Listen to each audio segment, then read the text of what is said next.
के चैप्टर में ही आगे कुछ नए टॉपिक्स के बारे में, जिसके अंदर मैं आपको बताऊंगा हाइड्रोकार्बन्स से कुछ रिएक्शंस एंड उनकी प्रॉपर्टीज़ के बारे में। तो चलिए वीडियो स्टार्ट करते हैं। तो यहाँ मैं सबसे पहले आपको बताने जा रहा हूँ chemical properties of carbon compounds, और उसके अंदर हम बात करेंगे सबसे पहले कंबसन के बारे में।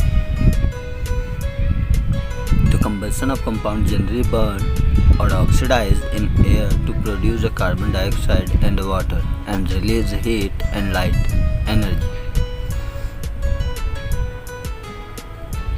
और एग्जाम्पल की तरह अगर हम देखें तो यहाँ आपका मैंने मिथाइल को ऑक्सीजन के साथ रिएक्ट करवाया तो आपका कार्बन डाइऑक्साइड और water plus heat and light आपका रिलीज होता है। इसी को अगर हिंदी में मैं प्रॉपर वे में समझाऊँ तो ये होता है आपका, तो सामान्य तौर पर ये जो यौगिक वायु यानी कि ऑक्सीजन में दहित होकर कार्बन डाइऑक्साइड जल का उत्पन्न करते हैं तथा प्रचुर मात्रा में ऊष्मा एवं प्रकाश को निर्वाहित करते हैं या फिर मुक्त करते हैं।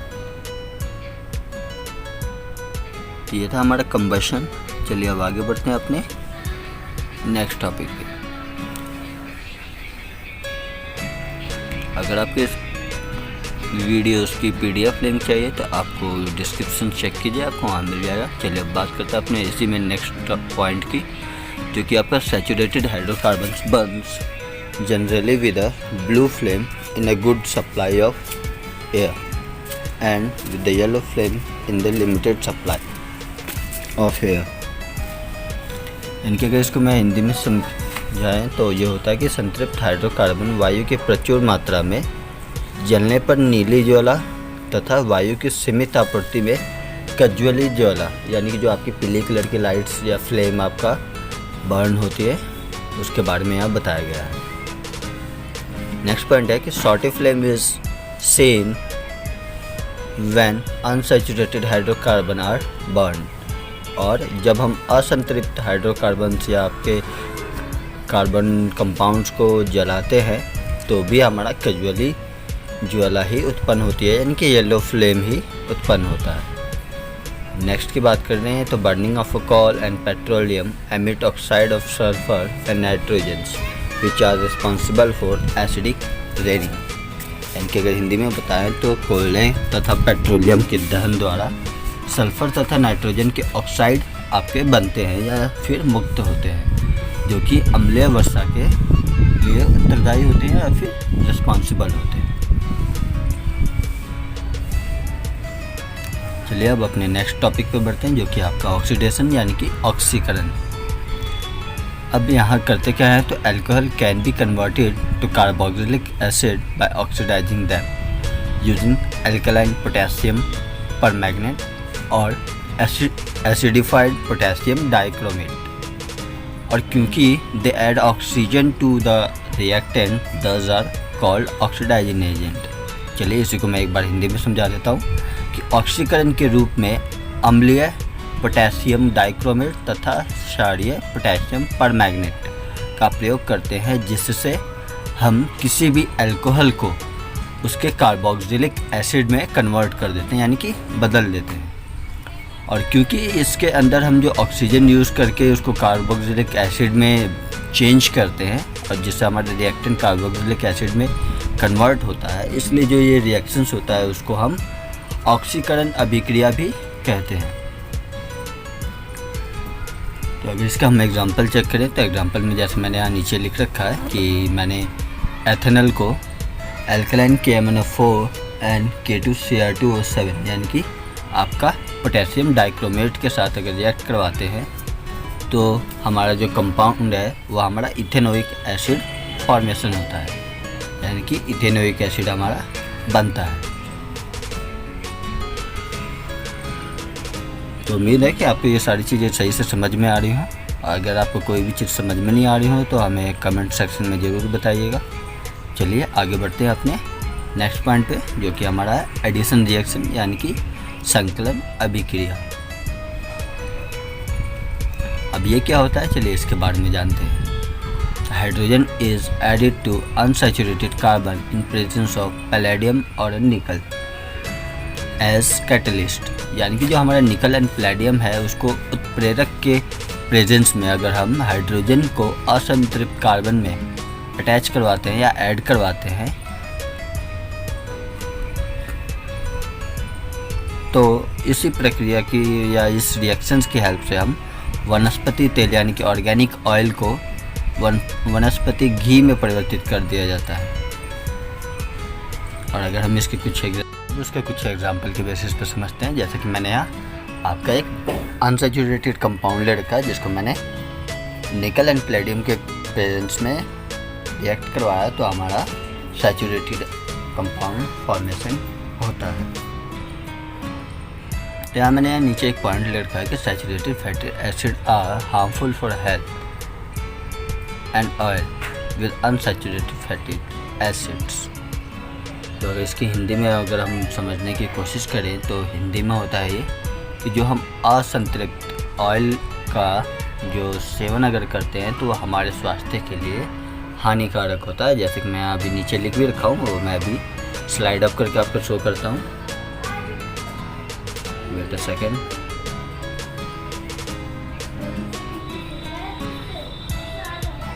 देखिए जैसे मैंने यहाँ लिखा है कि संतृप्त वसीय अम्ल स्वास्थ्य के लिए हानिकारक है। भोजन पकाने के लिए असंतृप्त अम्लीय प्रयुक्त तेलों का ही उपयोग करना चाहिए, यानी कि हमें अनसैचुरेटेड ऑयल ही यूज़ करना चाहिए। चलिए अपने नेक्स्ट टॉपिक पे बढ़ते हैं जो कि हमारा है डिस्प्लेसमेंट रिएक्शन यानी कि विस्थापन अभिक्रिया, प्रतिस्थापन अभिक्रिया।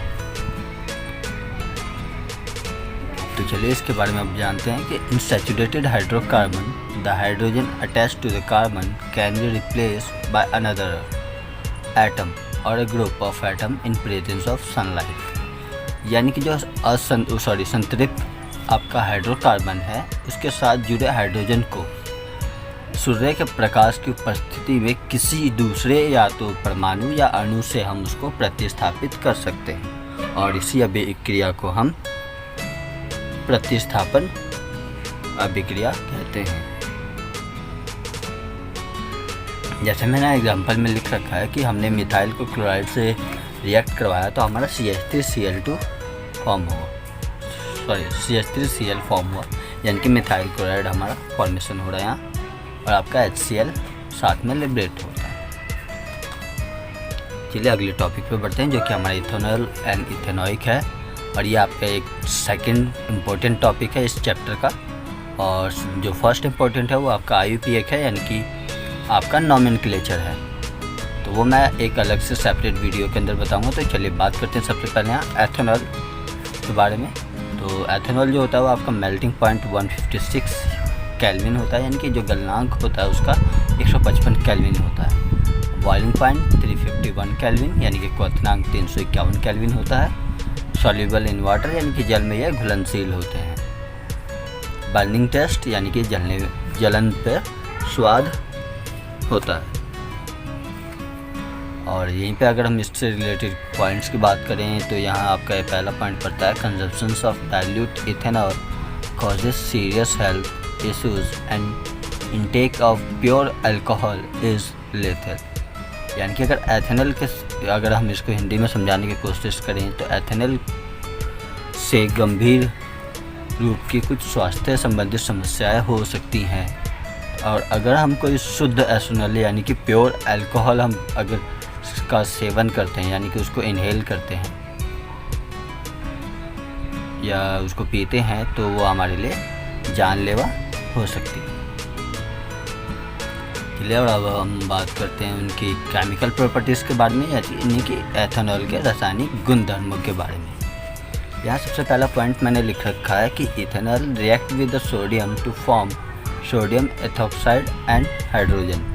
अगर हम इसके सेम रिएक्शंस की बात करें तो इसके अंदर सेम जैसा कि आपके कंटेंट में लिखा है कि हम इसके अंदर इथेनॉल को सोडियम के प्रेजेंस में रिएक्ट करवाएंगे तो जो हमारा फाइनल प्रोडक्ट होगा वो हमारा सोडियम एथॉक्साइड और हाइड्रोजन बनता है, जैसा कि आप यहाँ रिएक्शन में देख रहे हैं। जो इनकी नेमिंग वगैरह है वो मैं आपको IUPAC की वीडियो में बताऊंगा जो कि मैं सेपरेट अलग बनाऊंगा इस इसके बाद मैं आपको बताऊंगा अपना कैन शॉप वगैरह के बारे में। उसकी अगली वीडियो में आपको IUPAC के रिलेटेड लेके आऊँगा। तो चलिए अब बात करते हैं सेकंड पॉइंट।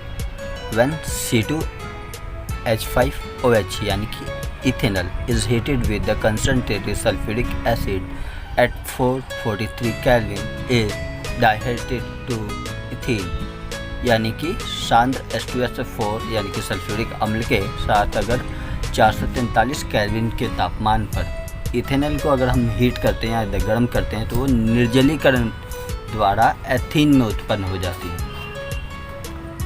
जैसे कि मैंने यहाँ नीचे एग्जांपल भी लिख रखा है उसका कि या रिएक्शन लिख रखा है, जिसके अंदर हमने इथेनॉल को H2SO4 डाइल्यूट के प्रेजेंस में 443 केल्विन तक हीट करवाया, जिससे कि जो हमारा कंपाउंड है वो हमारा एथीन बना है और साथ में आपका वाटर लिबरेट हुआ है। अब अगर यहीं हम बात करें यूजेस ऑफ इथेनॉल, तो यूजेस ऑफ इथेनॉल के अंदर आता है हमारा इन प्रिपरेशन ऑफ सॉप, यानी कि जो हमारे सॉप बनते हैं, साबुन बनते हैं, उनको बनाने में ये उपयोग किया जाता है। और सेकंड है इन अल्कोहल बेवरेज, यानी कि अल्कोहलिक पेय पदार्थों में, यानी कि ये जो हमारे अल्कोहल होते हैं या फिर हमारे टॉनिक्स वगैरह होते हैं उनके अंदर, जैसे कि मैंने आगे के एग्जांपल्स में लिखे भी हैं। उसके बाद है एज लैबोरेटरी रिएजेंट, प्रयोगशाला में अभिकारक के रूप में भी इसको यूज़ किया जाता है, यानी कि ऑक्सीडाइजिंग एजेंट के रूप में भी इसको यूज़ किया जाता है। उसके बाद अगर हम बात करें तो इन मेडिसिन एंड टॉनिक्स, यानी कि दवाइयों और टॉनिक्स में भी उपयोग किया जाता है। चलिए अब बात करते हैं इथेनॉइक यानी कि एसिटिक एसिड के बारे में। तो अगर एसिटिक एसिड के प्रॉपर्टी के बारे में बात करें तो हमारा वो होता है मेल्टिंग पॉइंट जो होती है इनकी 290 केल्विन होती है, यानी कि जो इनका गलनांक होता है। और सॉल्युबल इन वाटर होते हैं, यानी कि जल में ये घुलनशील होते हैं। बॉइलिंग पॉइंट इनका 391 केल्विन होता है, यानी कि क्वथनांक। और ये सॉर टेस्ट होते हैं, यानी कि स्वाद में खट्टे होते हैं। उसके बाद यहाँ इससे रिलेटेड कुछ पॉइंट्स है कि if 5 to 8% of solution of acetic acid in water is called vinegar, कि अगर हम 5 से 8% ऑफ एसिटिक एसिड को जल में मिला लेते हैं तो वह हमारा विनेगर का फॉर्म करता है, जिसको हम हिंदी में सिरका कहते हैं। सिमिलरली इसके बाद सेकंड पॉइंट है pure acetic acid is called glacial acetic acid, यानी कि परिशुद्ध एसिटिक एसिड जो होती है या यानी कि एसिटिक अम्ल जो होता है उसको हम ग्लेशियल एसिटिक अम्ल भी कहते हैं। अब चलिए हम बात करते हैं इथेनॉइक से रिलेटेड कुछ रिएक्शंस के बारे में, और उनके पहले मैंने यहाँ आपके रिएक्टेंट एंड प्रोडक्ट को लिख रखा है। उसके बाद मैं इनके 1 by 1 रिएक्शंस के बारे में भी बात करेंगे। तो सबसे पहले आता है आपका सोडियम, जिससे अगर हम रिएक्ट करवाते हैं तो वो हमारा जो कंपाउंड फॉर्मेशन होता है वो आपका सोडियम इथेनॉएट होता है और हाइड्रोजन साथ में आपका लिबरेट होता है। ऐसे ही अगर बात करें हम सोडियम कार्बोनेट का तो उसमें आपका सोडियम एथेनॉएट ही बनता है और साथ में कार्बन डाइऑक्साइड और वाटर आपकी लिबरेट होती है। चलिए अब बढ़ते हैं अपने तीसरे प्रोडक्ट के बारे में। तो जो हमारे यहाँ तीसरा है वो आपका sodium bicarbonate. Wait a second, मैं जरा स्लाइड कर दूँ इसको ताकि आपको प्रॉपर वो दिखाई दे दे।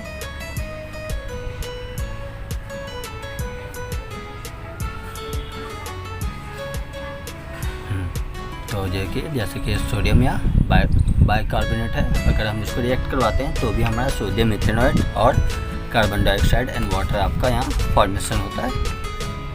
और उसके बाद यानी कि फोर्थ ऑप्शन की बात करें तो यहाँ हमने इथेनॉल ले रखा है, और इथेनॉल को अगर हम इथेनोइक एसिड से रिएक्ट करवाते हैं तो हमारा एस्टर बनता है और साथ में आपका वाटर रिलीज़ होता है। और जो यहाँ हमारा एस्टर फॉर्म होता है वो आपका इथाइल इथेनॉएट होता है। चलिए और अब यहाँ हम पाँचवें पे बढ़ते हैं। तो ये हमारा सोडियम हाइड्रोक्साइड है और जो कि रिएक्ट करके सोडियम एथेनॉएट एंड वाटर को रिलीज़ करता है। अब अगर हम यहाँ बात करें इनसे रिलेटेड रिएक्शंस की, तो सबसे पहला रिएक्शन जिसके अंदर हमने सोडियम के प्रेजेंस में रिएक्ट करवाया था तो हमारा कंपाउंड यहाँ कार्बोनेट, जो कि यहाँ आपको डॉटेड वे में शो कर रहा होगा, डॉट यहाँ लाइट हो रही है, ये हमारा इथेनॉएट है और साथ में आपका हाइड्रोजन लिबरेट हुआ है। ऐसी सेकेंड की बात करें जिसके अंदर हमने सोडियम कार्बोनेट से करवाया है, इसके अंदर भी हमारा इथेनॉएट प्लस कार्बन डाइऑक्साइड और प्लस आपका वाटर लिबरेट हुआ है। अगर थर्ड की बात करें सोडियम बाइकार्बोनेट के साथ रिएक्शंस की, तो वो आपका इसमें भी सेम कंपाउंड ही फॉर्म होगा, ethanoate plus carbon dioxide plus water. और अब बढ़ते हैं अपने फोर्थ में, जिसके अंदर हमने इथेनॉल से रिएक्ट कराया था in the presence of H2SO4। तो इसके बाद जो हमारा कंपाउंड फॉर्मेशन होता है वो आपका एस्टर बनता है, यानी कि इथाइल एथेनोएट बनता है, जो कि यहाँ अभी नेमिंग मैं आपको प्रॉपर में नहीं समझा रहा, जो कि अगली वीडियो जब आएगी तब मैं उसके अंदर आपको IUPAC प्रॉपर वे में समझाऊँगा। और उसके अंदर मैं 11th एंड 10th दोनों ही मिक्स करके समझाऊँगा, ताकि आपको 11th में जाके भी कोई प्रॉब्लम ना हो। तो उस वीडियो को आप ज़रूर देखिएगा। चलिए अब आगे बढ़ते हैं 5वें टॉपिक पे। तो 5वां हमने यहाँ सोडियम हाइड्रोक्साइड से रिएक्ट करवाना था, और उसके बेसिस पे जो हमारा कंपाउंड फॉर्मेशन होगा वो यहाँ इथेनोएट ही होगा, और साथ में आपको वाटर रिलीज होगा। तो आज की वीडियो में बस इतना ही। अगली वीडियो में फिर मिलेंगे नई चीज़ों के साथ। तब तक के लिए goodbye, take care, thanks for watching, stay home.